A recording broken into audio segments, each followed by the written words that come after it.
하나님 감사합니다. 오늘도 시편 129편 1절로 8절 말씀을 돌아보며 하나님께서 환난과 어려움 가운데서도 하나님의 몸된 주의 교회와 가정을 지키시는 하나님의 축복을 다시 한번 깨닫는 귀한 시간이 되게 하여 주시옵소서. 감사하며 우리 주 예수 그리스도의 이름으로 기도드렸사옵나이다. 아멘. 네, 오늘 하나님의 말씀은 시편 129편 1절로 8절 말씀입니다. 이스라엘은 이제 말하기를 그들이 내가 어릴 때부터 여러 번 나를 괴롭혔도다. 그들이 내가 어릴 때부터 여러 번 나를 괴롭혔으나 나를 이기지 못하였도다. 밭 가는 자들이 내 등을 갈아 그 고랑을 길게 지었도다. 여호와께서는 의로우사 악인들의 줄을 끊으셨도다. 무릇 시온을 미워하는 자들은 수치를 당하여 물러갈지어다. 그들은 지붕의 풀과 같을지어다. 그것은 자라기 전에 마르는 것이라.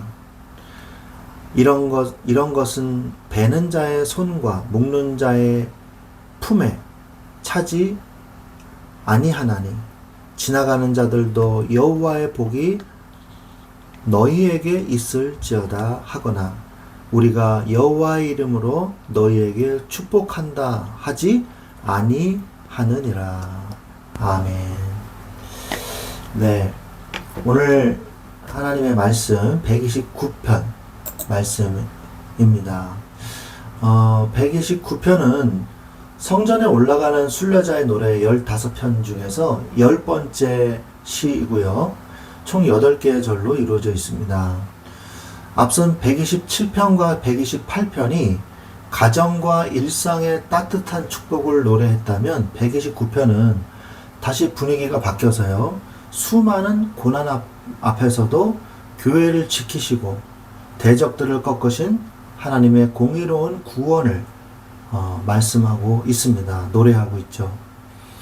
이 10번째 이 시에서 순례자들은 자신들이 처한 척박한 현실과 이스라엘 공동체가 역사 속에서 겪어온 그 모진 풍파를 다시 한번 뒤돌아봅니다.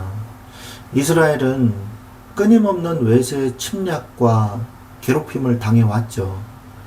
순례자들은 그 고통의 역사를 기억하면서 세상이 우리를 완전히 짓밟으려 했으나 하나님이 계셨기에 우리는 결코 망하지 않았다는 이 고백을 담아서 이 129편을 노래하고 있는 것입니다. 전체적으로 우리가 내용을 좀 보면 1절부터 4절은 이 고통 가운데 하나님께서 건져내신 내용이죠. 이스라엘을 향해서 이 시편 기자는요, 내가 어릴 때부터 나를 괴롭힌 자들이 많았다고 고백을 합니다. 그리고 대적들이 이스라엘의 등 위를 밭갈듯이 깊이 고랑을 파며 채찍질을 가했다. 이렇게 말씀하고 있죠. 하지만 공의로우신 여호와께서 악인들의 줄을 끊으셨다고 선언하고 있습니다.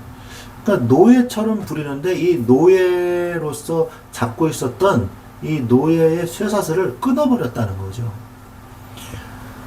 어릴 때는 여기서 이제 어릴 때라가 나오는데요. 어릴 때는 이스라엘의 민족적인 시작점이었던 애굽의 포로기를 뜻합니다.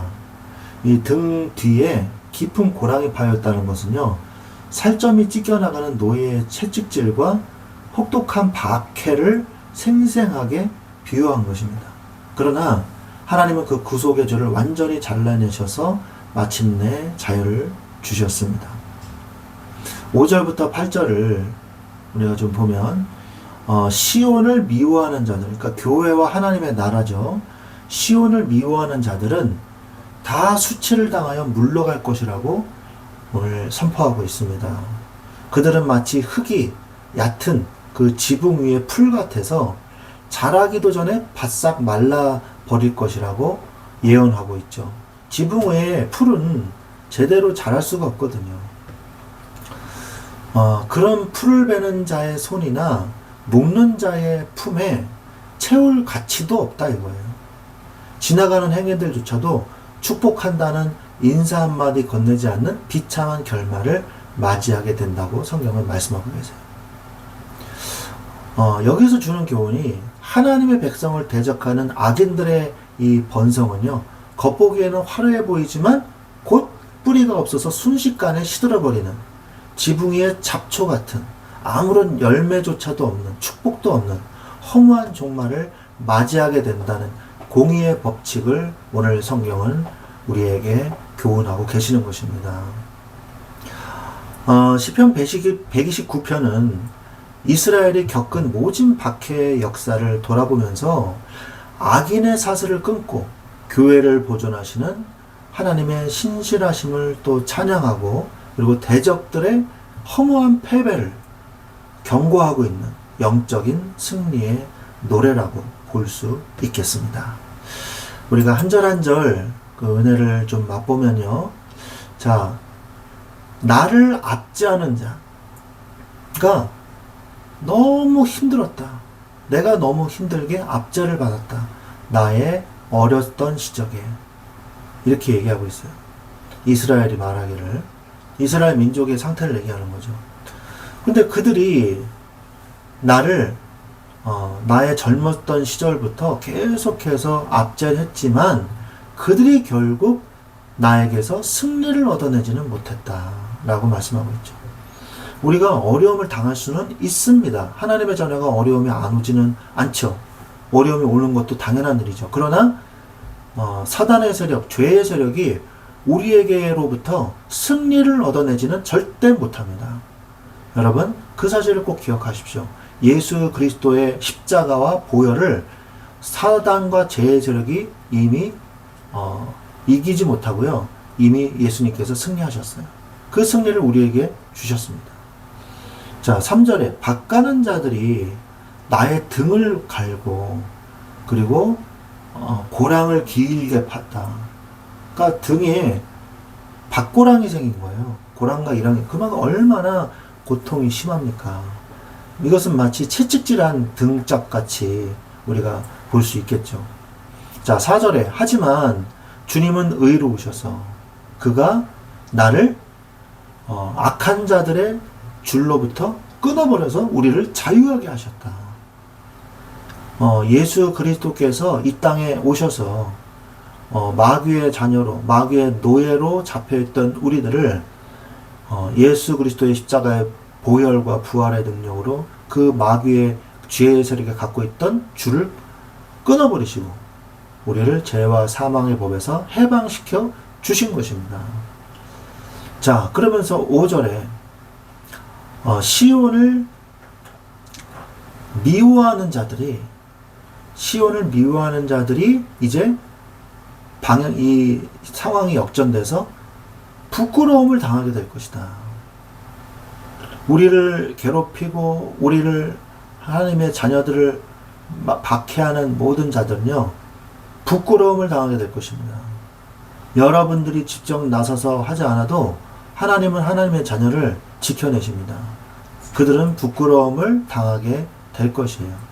자, 그러면서 6절에 또 뭐라고 말씀하시냐. 그들은 어떻게 될 것이냐. 지붕 위의 풀들처럼 될 것이다. 그리고 그것들은 뭐예요? 자라기 전에 말라버릴 것이다. 그들이요, 번성해 보일 것 같고 잘하는 것 같고 대단한 것 같고 이렇게 보입니다. 그러나 결국 그들은요, 그들의 번성은 오래가지 못해요. 하나님을 믿지 않는 자들의 번성은요, 오래가지를 못해요. 끊어집니다. 우리는 하나님이 주시는 하나님의 자녀된 축복을 우리가 누릴 때 영원한 축복을 누린다는 그 사실을 잊지 마시기 바랍니다. 악인이 누리는 잠깐의 축복은 의미가 없어요. 하나님의 자녀의 축복은요, 대대로 영원히 누리는 축복이에요. 하나님의 자녀가로서 이 가정과 가문이 구원 속에 들어왔다. 이게 얼마나 큰 축복입니까? 물론 구원은 개인의 구원이지만 그 은혜와 축복이 대대에 미치게 된다고 성경은 말씀하고 있습니다. 자, 그러면서 베는 자가, 추수하는 자가 그의 손에 가득히 추수물을 얻지 못하고 그의 팔에 가득히 그 추수물을 모으지 못할 거라고 말씀하고 있어요. 아무리 뭐 열심히 노력하면 뭐예요? 노력해서 그것을 수확물을 받는다? 이건 축복이에요. 근데 노력해도 안 되는 인생과 영혼이 바로 하나님을 안 믿는 자들의 이 인생이거든요. 그러면서 나는 이렇게 말하게 되지 않기를 바란다. 뭐라고 말하기를 원치 않는다. 그러냐 뭐냐? 하나님의 축복이 너에게 있을 것이다. 그리고 하나님의 이름으로 우리가 너를 축복한다. 라는 말을 너희들은 듣지 못하게 될 것이다. 그렇게 말하게 되기를 원치 아니한다. 이렇게 얘기합니다. 하나님의 축복이 임할 리가 없죠. 우리는 오늘 말씀을 통해서 우리가 압제를 당하고 어려움을 당한다 할지라도 결코 우리에게서 사단은, 죄의 세력은 승리를 빼앗아가지 못합니다. 그리고 결국 최후의 승리자는 누구예요? 바로 예수 그리스도세요. 그리고 우리는 예수 그리스도와 함께 그 승리의 축복을 누리게 되는 것입니다. 악인은 어떻게 돼요? 바로 지붕 위의 풀과 같이 말라버리는 존재에 불과한 것입니다. 우리는 오늘도 영원한 축복, 예수 그리스도 안에 있는 풍성한 그 은혜를 누리는 것이 얼마나 감사한 일인지, 그리고 우리가 일상에서 우리가 일을 하며 그것으로 인해서 우리가 살며 우리가 함께 가정의 행복을 누리며 이 모든 일상의 축복들이 얼마나 감사한 일인지를 우리는 깨달아야 하는 것입니다. 오늘도 일상에서 하나님께서 우리의 삶을 인도하시는 그 은혜가 얼마나 감사한지 깨닫고 주님을 바라보는 그런 은혜가 있으시기를 우리 주 예수 그리스도의 이름으로 간절히 축원드립니다. 아멘.